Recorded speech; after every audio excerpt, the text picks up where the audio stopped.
Hey everybody, this is Paul at 12voltview.com, and today I have another little tip for y'all. This right here is mainly a bunch of questions I get asked. Is like, well, I got all these, you know, harnesses. How do I connect them together? I just wire it up and stuff, or what? So what I'm going to do is I'm going to show you what and what not to use and to install. And of course, there's a lot of people are used to using certain tools and everything, and if you're comfortable using, the tool that you use to crimp wires and strip and all that, then I have no problem with that. I've tried using those tools, and I guess because I don't use them, they're kind of awkward to me. But I'll show you several tools that have been used that you don't want to use, and some you can use, but not forever. Anyway, one of the tools I have here is the soldering iron. This actually probably makes the best connection because the wires are, they're soldered completely together. They're not going to come apart ever. If you can use heat shrink or tape, which I'll tell you about that tape in a minute, and cover up all the connections, and it looks real neat and nice and everything. Only thing about soldering is you get the soldering iron hot.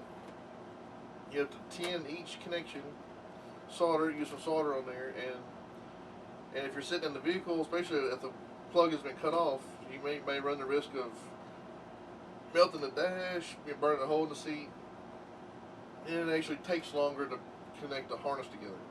But soldering iron does give you a better connection all the way around. It just takes longer, and you may run the risk of burning something up. So I don't use soldering irons, especially if you're doing 8 or 9 radio installs a day or more. Uh, these are only good for cutting. You can't crimp wires. You can't really strip the wires very easily. So don't use these. I think people try to use these to crimp wires. Nope. Uh, yes. Don't use that one. Another one here. This is an actual crimping tool. You can get it for like $5. Well, pretty much anywhere. Don't get it. It's even though it may save you, let's say $10. It's actually not very good connected. They don't even cut wire very well. In fact, the cutting little section here where it says wire cutter, it's pretty dull. It's just a little flat edge on there. If you, I don't know if you can see, but where you strip the wires, this don't even touch this side. They're not even touching. So you have to kind of take the wire and kind of, pull it through at an angle. And if you do that, you may strip off some wire, and then your your stripping situation doesn't look good. And also, the crimping part of it, if you notice, the different size crimping sections right here are shaped like an O. So when you crimp it, all you do is just squeeze in a round thing to like this. So it's not really giving a good squeeze.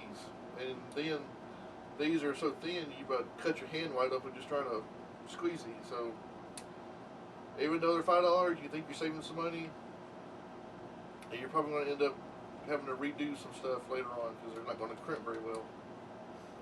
In fact, got my little thing of connectors here, and I got some already pre-stripped wires. Stick some here. It's got a red dot, so I'm going to put this on the red dot right here on the end. And as you can see, crimping it, all I did was I held it straight and went through and didn't even get a good crimp on it. See? That's the problem you have because it didn't actually squeeze the wire down. So don't use those unless you just really, if this is the last crimper in the world. Alright, the ones that we use, like I said, everybody has their own different preferences, and some people have the long handle ones with the little cutters and little ends like this at the top. If if you like those, you use them very well, and you used to using them, then that's good. I have absolutely no problem with that. Just these right here. Klein actually makes a set of these with the red handles that are almost identical to this. They're just the handles a little bit further out, so you get really good grip on it. But these right here, these strip for really well. In fact, I'll cut this off, and then these have cutters on the end, so you can actually get really good down and cut them off. And there's also a cutter here too in the middle for bigger wire, and you can cut down the big wire. This one right here, the stripping section is closer to your hand, so there's no trying to pull and you strain at the top part of your hand, trying to, like those are. And the little cutting sections, they actually go past each other to slice into the insulation. So here, you slice it and pull. Well, I didn't even hardly have to pull on those. And these are really sharp. I mean, you could actually cut yourself just running your finger across them. As for crimping, there's two styles of crimping on these. You can either start here and crimp it like this, but it's a little better than those because it has a flat side and a round side. And then there's a little pointy end right here, which actually digs the inside of the connector into the wires.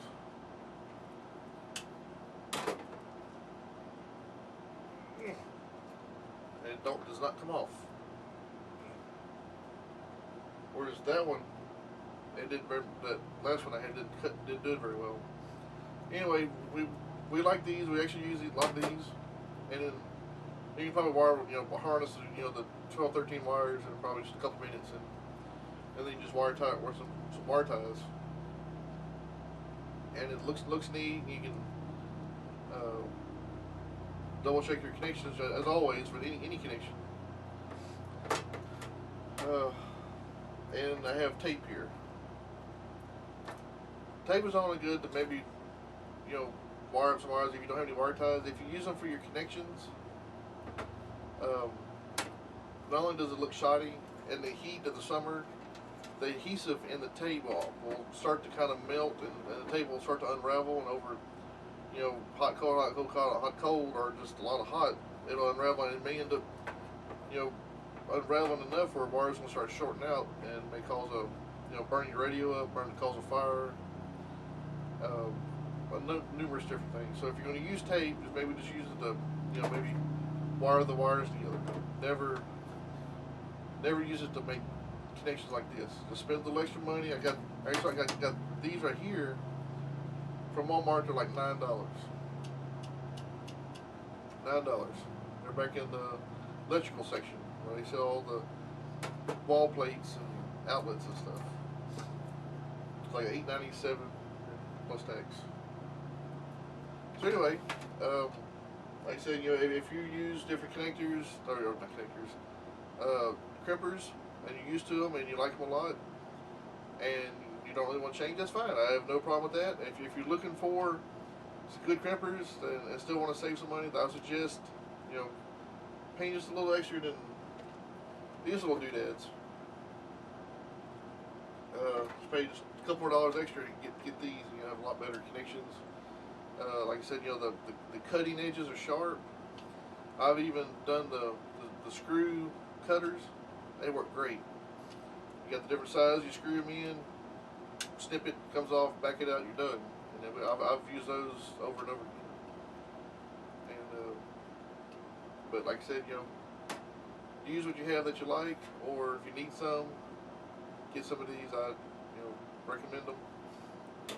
But anyway, stop using a hammer to make your crimp connections. This is Paul at 12voltview.com.